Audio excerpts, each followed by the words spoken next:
You have been a realtor for 3 or 4 years now. You've been on social media for 3 years. Just give us a brief background of how you got started in realty and then why you saw social media as a good medium for you.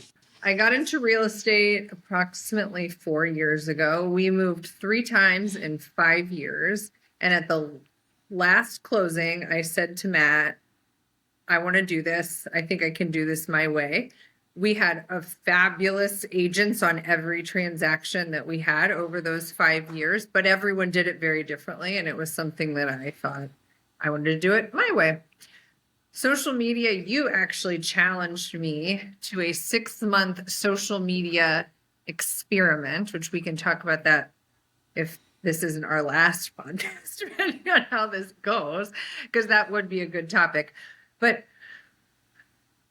in summary, social media has given me the opportunity to create my story and share my narrative. Of course, people are always going to have their own stories and their own ideas of you, but it allows me to show the world what I want to show them from me. My mantra, if you will, from the very beginning of getting into real estate has been, I just want the opportunity to earn your business. The small town that I live in is full of fantastic agents. And if you don't know 6 realtors here in Grosse Pointe, then you do. If you've ever left your house, you do. And so for me, not being from here, Matt not being from here, brand new to real estate, you brought the idea to me to allow myself an opportunity to then speak to people. Because how else would you get to know me except for me to put myself out there? But you had like network marketing. You knew how to use social media before that. Like you weren't coming in. You were coming in as a millennial with sophistication around Facebook and Instagram to some degree, and knowing how to tell your story to get sales results. Isn't that fair? That's fair. First of all, back up. You called me a millennial. Hello? Aren't you a millennial? What year were you born? I feel like when you have a certain amount of Botox, then you aren't allowed to be a millennial. But yeah, okay. We'll go with it. Yes. So back in my past, not that far past, but I did use social media a bit to work through. I did Beachbody for a hot second, not a hot second, like 2 years, and I did use social media for that. It was clunky. I did the best I could. I've never been afraid to be uncomfortable. I've never been afraid to try new things. And that was a way that I could connect with other people to sell Beachbody at the time. And so when we spoke about trying this with real estate, to your point, I wasn't opposed to it. It didn't take much to talk me into doing it. However, when we started our 6-month experiment, the only way to start is just to throw everything out there and just see what sticks and see how it ends or how it lands. So one little pivotal story I would like to share is when we first started, I did a story about, I was working on a transaction and it was 10:30 at night and the agent hadn't called me back. And remember, I'm just clicking on my phone without being intentional at all. And I flip it on and I do a story basically saying, in my bathrobe, it's 10:30 at night. I haven't heard back from the agent. If you have an agent like this, then you need an agent like me because I'm up working. I'm summarizing. This is probably week 2. Yeah, this is probably week 2 of our little experiment. So I'm still like, this is great. I don't know why people got a bit I don't even know the right word. It kind of turned things upside down when I started posting a lot, when I'm just like vomiting everything online. So I'm talking to my friend about, I don't know why people are upset. Like, I'm getting these weird texts and mean emails and calls, and like people are like, who are you? What are you doing? Why are you putting all this shit out there? Again, summarizing. And so then she looks at me and she goes, well, you were talking shit about another agent last night. And I'm like, I literally don't even know what she's referring to. And then she brought me back to the story that I had put out there. And I cried. And it was a big, big moment for me when I was drafting up what I was going to share with you today. Because I had a come to Jesus with myself that I had a choice to make. I was either going to literally put everything out there, or I was going to be more intentional with my direction. And from then on, I was not going to be negative. And I didn't even see that as negative, but I'm not going to. How can I ask someone to work with me if tomorrow on Instagram I'm telling some story about like, oh, and my client was late, and what am I supposed to do next? And oh, the house was filthy. How am I supposed to list that house? And that's when I realized that social media could definitely be a positive and beneficial, and it can also be used in what feels like you're showing all the things, but it's actually inappropriate.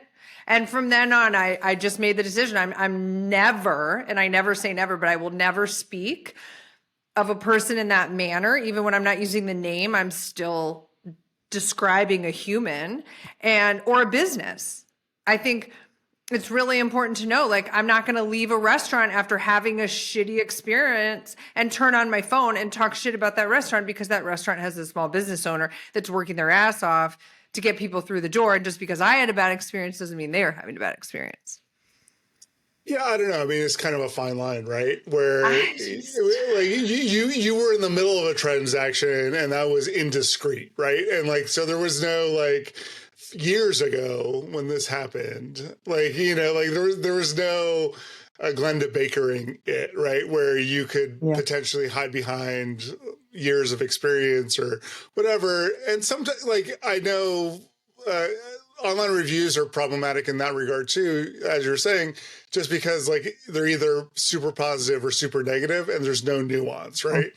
Mhm. But like at some point feedback is valuable too. Like, I accept the feedback and I can right. accept, and to this day, I have retold that story about what my friend's perspective was in that moment. And her honesty was a true blessing. And it did help me to direct myself and figure out, like, who do I want to put out there? Because that's not me to sit and talk shit about someone like that. That's not. But when you're getting started, I'm like 7 questions later, but when you're getting started in this, you don't know what it even looks like. Just turning on the camera is scary, let alone figuring out what the hell to talk about. Yeah, well, and I think we're looking at social in the context of local, right? I think so often people want social to be like, and then I became a national icon because of my social media. And like that is such a rare phenomenon. And like you have to have such a yearning depth of things that you can say, as well as like just a need to be out there. Like, and like those 3 factors really can destroy people, right? Yeah. But like doing social on a local level, it's less about blowing people up, blowing yourself up necessarily, and more about like showing up, having people understand what you're doing, and using your placement in the local algorithms to kind of become a force, right? And I think that's what you've been doing really well, whereas like you become a something when people are searching for a realtor in Southeast Michigan, you pop up because you're just there all the time. Another friend of mine, I have very honest friends. Another friend of mine said, you're just wired for sound. Every time I turn on Instagram, you're on there. So yeah, I wasn't answering a question. I was just stating. Well, but like I wasn't really even asking, but like you've become a local micro celebrity. People recognize you. Oh, that's redonkulous. No. Take that back. People, Take that back. Because you know what? That'll be a sound bit someone will put out there and say that I said that I think I'm something. No. I don't think you think you're something, but you get recognized for your profession, and like that becomes the return on investment, the ROI that people are looking for, right? Like it is a long game of creating content so that you can become seen by all of these platforms, that so when people start searching, they start finding you and finding out that like how you are to work with. Like you are presenting a thoughtful, a somewhat controlled, but like a very open, like there's topics that you don't talk about, but you're very open. You're very honest about your whole life, and people feel like they can relate to you and how you work and what your process is. I appreciate that. Again, it goes back to what you and I spoke about when we started this whole journey together, which was just create the opportunity to earn someone's business. In these small towns, Grosse Pointe is not the only small town in America.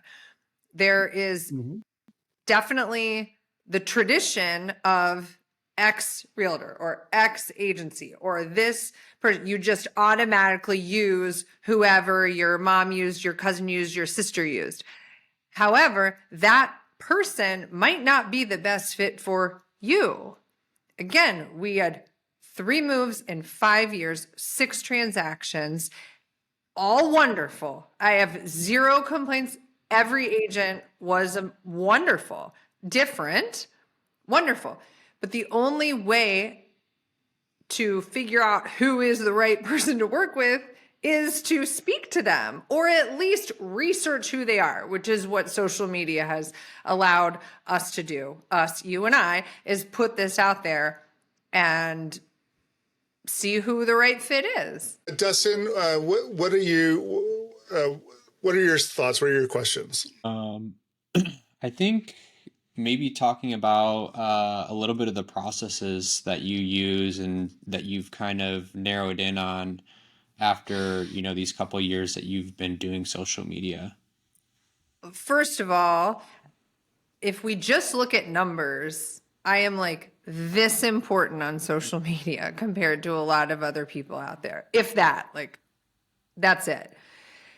I have tried very hard from the beginning to create a process that can be duplicated without putting me over the edge, because I am a consistent person. So if I say I'm going to do something, I am going to do it.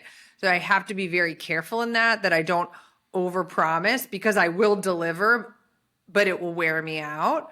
So what Kent has done for me is created a system where each month we are sitting down, and his deliverable are 30 to 45 clips, edited clips that I can use for posting. So I know in my head, I'm good. I can post once a day without losing my mind. Over time, I've become better at using some of the different editing apps, and therefore the more I use them, the quicker I get.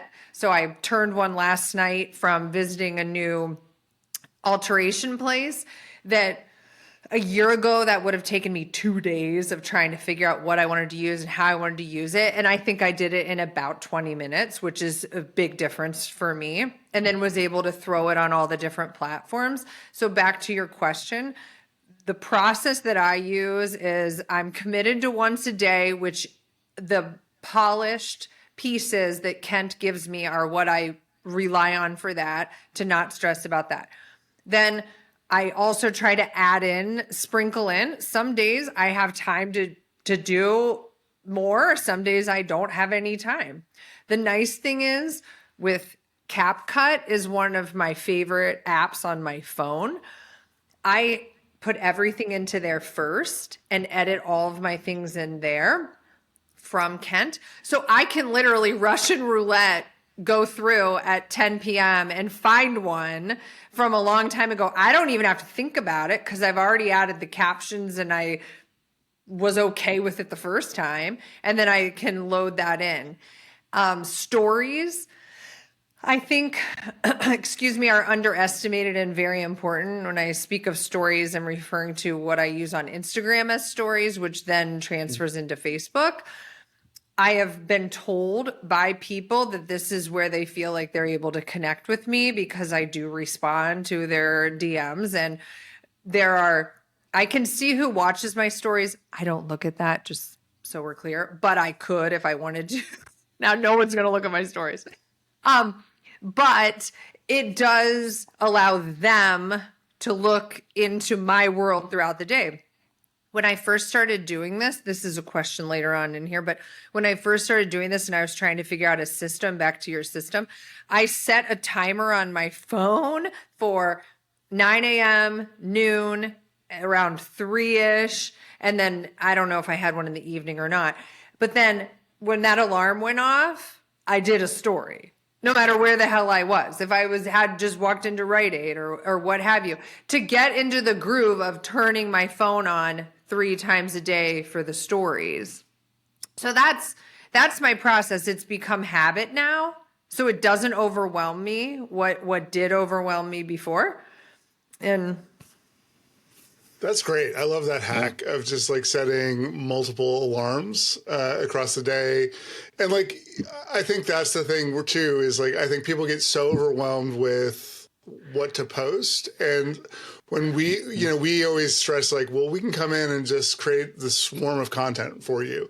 I think sometimes you get that resistance of people going like, well, that's not worth posting. Yeah, but like, that's a super humane moment. Like some of the things that you hated in the moment are the things that have actually resonated the most with audiences, and which is always funny, humbling, surprising, all that stuff where it's just like, it's always shocking. Well, you're like, oh, yeah. Here's Cathy going, like literally breaking down because her nails are not painted. And then that becomes literally one of your best videos, right? Mm-hmm. And it's like, It's so funny because it's just you being human. And and it's like, that's the thing that becomes the thing, It's like, awesome. Well,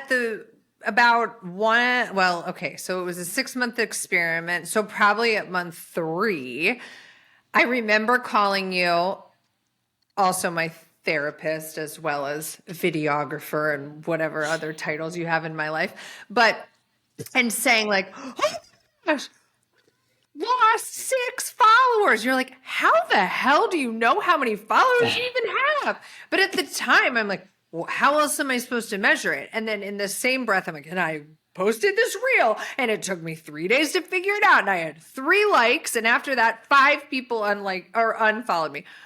And I remember you saying, this is you. This is a compilation. Compilation. Thank you. Of you. So when people come to the page, you want them to get a vibe of you and what it is like to work with you. So they're open to inviting you into their world. It doesn't matter what one reel looks like or one story looks like. That's still a big struggle for me because I'm so hyper-focused on that. But that did change things. I personally look at it as my photo album. No one has photo albums anymore. You just don't. So that to me is my photo album of this is my life. These are my kids. These are the house I've sold. This is the staging. This is to not get so stuck on one specific post. Yeah, it's never going to be the post. One post is never going to change your life. Like we've been talking about it this week. We've been doing the small business sprint, and you're part of it now. But like one of your strategies is like win the lottery to solve all your financial problems, and it's like That happens every once in a while, but like you also hear the stories of after a year they lost $100 million. Right. And it's like, right. So going viral once like feels great, but like for you, like if you went viral right now and got 40 million views or something, you know, or 5 million views or a million views or whatever, like that is not going to realistically change your real estate business, right? Like that because you don't have a ton of referral networks set up and this and that. You're not set up for national business. It's just going to help like a short, it's going to make you feel good in the short term. It's going to be great, but it's not going to change everything. No, because I'm not selling anything on social media. Right. I don't have, like, I'm not selling this. Well, I wouldn't sell this because I don't even know who this belongs to, but I'm not selling that coaster. That will come back to bite me. But I'm not selling that coaster. All I'm doing, I just want the chance for you to let me, I keep saying it, earn your business, but that's all I'm wanting. And I might not be for you. It might not be a fit. I would argue I could be a fit for anybody, but that's obviously not the point. So it's not a sales. I just stuttered 7 times. That's not what it is. But like, so talk about that. Like you've gotten concrete return on your investment. You've got people that have found you through social referrals, and you've built your business from that. And like it's not your soul means, but like it's definitely puts you like in the mindset of people that you both know and don't know, and also complete strangers to the area. Like they have found you through social, or you have come to mind because you're on social. Well, one of the promises that I made to myself and that I spoke about when I was interviewing different firms in this area to work at is I was determined to grow and build this business with people that are not my friends, that are not in my sphere. I know that is a fantastic strategy. It is to tap in to your friends and your sphere and whatever. But keep in mind, we aren't from here. We are not. Anyone that we know, we have met from living here and organically created relationships with. And that's really delicate to me. And that's not something that I don't want someone to think that I think that they have to work with me or that they owe me the chance to sell their home. That's not how I operate. That's not how I want to operate. And I didn't even know how to open a lockbox. So when I'm walking up to work with my first client at the first house, which I still remember because it was pouring down rain, I couldn't get the damn thing to open. But I don't want that to be with my best friend. No, I'm not in a position for them to trust me. I want to figure this out and grow and build this organically with people that choose to work with me, don't feel obligated to work with me. And that's why this has been so wonderful, because it has now allowed me to work with people that I'm closer with because I've been able to figure everything out. I don't know. I don't know if that makes Through sense. trial and error, basically. That was like going down a rabbit hole that I don't know that I want to go down. But like you've gotten you get, I don't know, 8 houses a year, but like clients a year coming to you because of social media. Is that what's the ballpark figure of like, you know, number of listings you've gotten because of all of this stuff? I don't have that data. I don't. One of the big lessons or things that my broker has taught me is when you start comparing yourself and measuring your sales and buyers and what's cooking and what's not with other people, and just it can get wonky because my January this year might look way different than my January last year. So I truly, now, could I find that information for you? Obviously, but that's not something I have off the top of my head. What I do know is that here's what I do know. Here's what I do know. At least at a minimum, 2 times a week, I am having conversations with people due to the connection through social media that I would never have had if I was not doing what I'm doing and putting myself out there.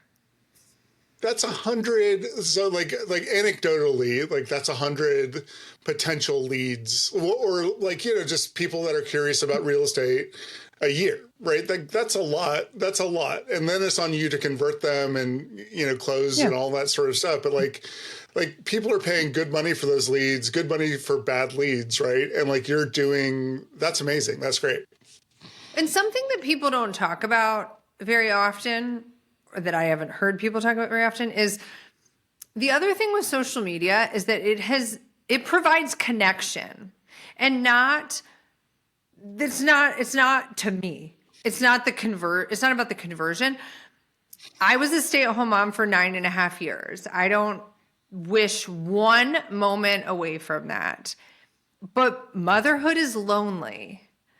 And what social media has brought to me is connection with other moms. There's all sorts of different, you know, levels of this, but it has created a community that is safe to reach out and be like, what the hell are you making for dinner? Because I'm so sick of figuring out what's for dinner. And I genuinely care. Like if I talk about this enough, I will 1,000% get choked up because I'm trying to not right now. But what I think then, people want to work alongside people that give a shit about them. And I do. I do not care if you want to buy a house tomorrow or in 12 years. But when you're ready, we'll figure it out. And I think that that's part of this too, is that it's not just about the houses. It's about a human sitting at home, looking around, trying to figure out what color they should paint their living room if there's a chance they're going to move in the next 6 years. And I think from a motherhood perspective, it brings a great connection that I would never have if I didn't have these platforms. That's awesome. Let's go into rapid fire, then we'll let you go, and then I'm gonna I'll riff on some other social topics and things like that. But this has been so great so far. I always love talking with you, and so. But it's always nice to hear your story in a bigger context. Okay, what's your biggest advice for a solo entrepreneur to succeed on social media? Well, I'm still trying to figure out the answer to that question to truly be successful on social media. I don't even know what that really means. But someone that is considering putting themselves out there on social media, my advice would be just do it. Just do it. And it's going to be so hard. And for me, it has taken me until, I think it took probably 2 years. No, is this 2 years? It took definitely a full year, 1,000% a full year to be able to post something and not have the monkeys in my head be like, oh yeah, my hair, my this, my that, my glasses, my good, you know, my neck's all whacked out. So I think personally, some people have different mindsets than I do, but you just got to do it. You just got to start. You got to throw it out there, and you need to surround yourself with honest people that are going to give you true feedback, because the harshest feedback and the one that makes you cry are the things you need to hear to proceed, to decide which direction you want to proceed in. Right. It's kind of it's a highway, like a hybrid, right? You don't want to be you don't want to give too much credence to those, to the negative Nancy's, because like it's always there's always something to improve. This is such a craft, right? Like I always try to stress that, even with the professional filmmaker agents that we work with, like there's no like you're done learning. There's always a new wrinkle to a situation. There's always a new way to communicate, and like when you're communicating itself, you have to be present because like you're always changing and your audience is always changing. And people do not hold back from criticism and comments, and the fact that they can, this is what all the young kids are saying, slide into your DM. The fact that that can happen and they can privately tell you whatever they want to tell you, there's no way to be ready for that. And it is very hurtful, and it is very easy to quit. It is very easy to quit. And the things that have been said to me, I'm not sharing those things. I won't share those specific things. Often, many are from people that you know and you think is not going to happen. But when you start putting yourself out there, shit's going to get real, and it is super hard. It is really hard. And you have to decide if you're going to plow through it or not. And not is fine. Not is fine. But if you're going to plow through it, then you have to find those people that do support you, and that when they tell you something, it's coming from a place of love, to be able to get through it. Because I'm not the kind of person that can just put on earmuffs and not hear it, or walk down the street, and it hurts me. It does. But for every hurtful thing, I have created some of the most genuine connections with people that without social media, I would never have met them. And they have made my world and my kids' world and my husband's world a better place, because I didn't quit with all the things that have been said to me and about me with putting myself out there. Because we're not going to have a Brene Brown podcast right now, but vulnerability, if you can't be vulnerable and figure that out, it's a lot.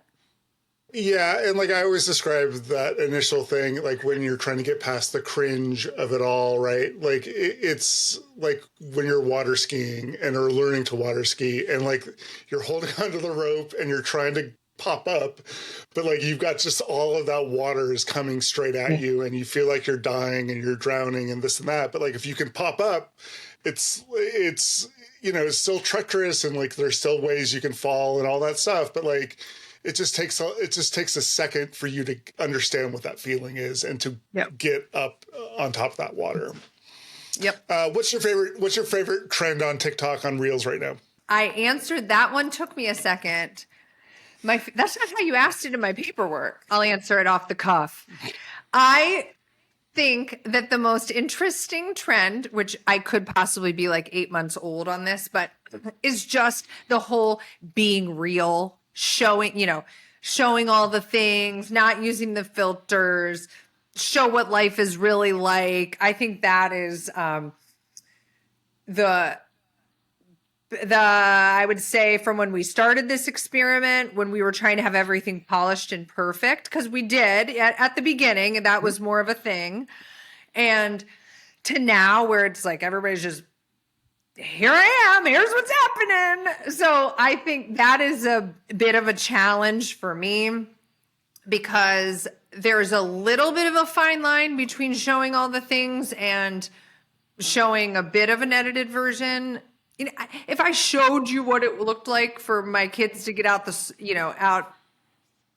door to school every single day, and 6 days in a row, someone forgot a water bottle and a this and a that and a this. And then I'm like, but you know what? You should trust me to sell your $1 million house. Can't get my kids out the door, but don't worry about it. We got this. So there's something to that. Right. That's, yeah. Well, you want that balance, right? You want to show that reality, but you also, like, if you're showing like, oh my God, I'm a complete nightmare. Like, yeah, it's like, well, let's find that. Are your boys into Stanleys? No, just me. Okay, interesting. My favorite trend right now is all of the 20 and 30 something women bitching about the children at Sephora. Are you on that Oh, side of TikTok? no. Here's the thing. Well, I do want to be honest on this, or not. I'm always honest. So I hate when people start with, I'm going to tell you the truth. Like, well, what the hell have you been doing for the last hour if right now you're suddenly going to be honest? I don't really get on social media for entertainment, because when I'm getting on social media, I feel like I need to post something or look something up or whatever. So there's a lot of things that I'm not seeing, such as that. I'm too well, busy. I shut up. I'm I kidding. got well.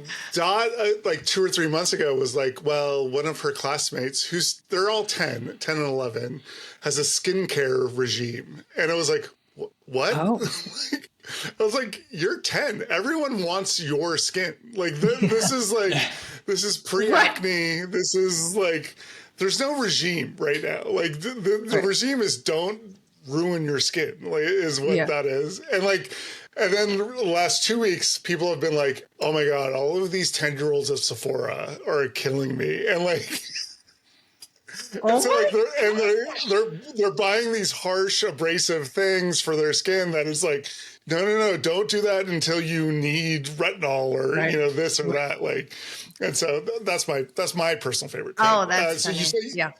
you don't have a personal creator because you're too busy. You don't even I consume was social media. teasing. I'm not too busy to I spend plenty of time on social media. My point is I try not to go down the rabbit holes. What's your personal life motto? Being ethical and honest and having the ability to be comfortable being uncomfortable is probably the epitome of all the decisions that I make throughout the day.